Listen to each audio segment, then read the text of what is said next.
1950 साली याच दिवशी आपण संविधानाने देशाचा कारभार सुरू केला।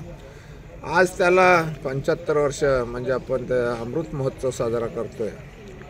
75 वर्षात काय मिळालं याचा लेखाजोखा करण्यासाठी आजचा आम्ही कार्यक्रम घेतलेला होता आणि शेतकरी संघटनेने ही भूमिका वारंवार मांडलेली आहे। मूळ भारताचं संविधान डॉक्टर बाबासाहेब आंबेडकरांनी लिहिलेलं आणि मसुदा समितीचे अध्यक्ष म्हणून घटनेचे अध्यक्ष राजेंद्र प्रसाद आणि 386 लोकांनी ज्याच्यावर 2 वर्ष 11 महिने राबून जे घटना तयार केली, या घटनेने आम्हाला काय दिलं, मूळ घटनेमध्ये किती दुरुस्त्या झाल्या, त्या का केल्या, त्याला कोणाचा पाठिंबा होता, कोणाचा विरोध होता, घटना दुरुस्त्या केल्यामुळे शेतकऱ्यांचं किती नुकसान झालं, याच्यावर उहापोह करून चर्चा करून आज आम्ही या भूमिकेवर आलो की डॉक्टर बाबासाहेब आंबेडकरांच्या संविधानाची पुनर्स्थापना झाली पाहिजे, ते मूळ स्वरूपामध्ये लागू केलं पाहिजे। कारण 18 जून 51ला ॲडहॉक सरकार पंडित नेहरूंचं असताना त्यांनी पहिली घटना दुरुस्ती केली की त्याची खरं आवश्यकता नव्हती। त्या घटना दुरुस्तीला स्वतः डॉक्टर बाबासाहेब आंबेडकरांनी विरोध केला, परंतु नेहरूने तो विरोध जुमानला नाही। नेहरूंच्या लोकप्रियतेपुढं आमचं काही चाललं नाही। त्यानंतर 55 साली आवश्यक वस्तूंचा कायदा आला, त्याच्यापुढं इसेन्शियल कमोडिटी ॲक्ट झाल्यानंतर लँड ॲक्विजिशन आला, लँड ॲक्विजिशन झाल्यानंतर सिलिंगचे कायदे आले।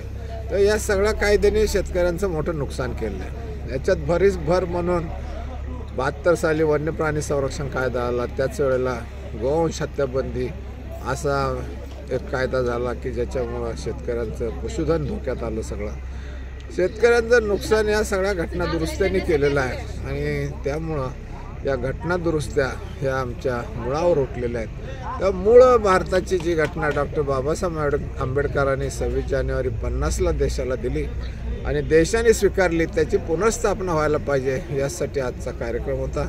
आणि आजच्या कार्यक्रमामध्ये महाराष्ट्रातल्या विविध जिल्ह्यातून अनेक कार्यकर्ते आले, त्यांनी या चर्चेमध्ये सांगोपांग चर्चा केली आणि चर्चेअंती सर्वांनी यासाठी डॉक्टर बाबासाहेब आंबेडकरांच्या मूळ घटनेचा म्हणजेच आमच्या दृष्टीने निर्यात बंदी वगैरे सगळं जे शेतीमालावर आहे ते हटवण्याच्या दृष्टीने, खुली व्यवस्था शेती क्षेत्राला लागू करण्याच्या दृष्टीने आम्ही आता आंदोलनाची तयारी करायला लागलो आहे। प्रसंगी व्यक्ती स्वातंत्र्यासाठी या राजकीय पक्षही उभा करण्याचा निर्णय अनेक कार्यकर्त्यांनी बोलून दाखवला।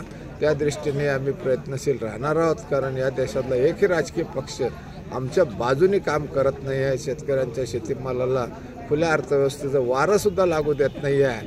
तेव्हा या सगळ्या राजकीय पक्षांना सोडून जनतेला एका नव्या पक्षाची गरज आहे। खुल्या अर्थव्यवस्थावादी पक्ष तयार करण्याची भूमिका आज अनेक कार्यकर्त्यांनी मांडली आणि त्याच्यासाठी कामाला लागायचं ठरवलेलं आहे। तर आजचा दिवस हा देशाच्या आणि शेतकऱ्यांच्या दृष्टीने कसा भविष्यामध्ये चांगला उपयोगाचा होईल, एक महत्त्वाची घटना आत्ता घडते आहे की रुपयाचं अवमूल्यन मोठ्या प्रमाणात होत आहे आणि त्याच्यामुळं सर्वसाधारण गोरगरीब जनतेला संबंध या महागाईची झळ बसते।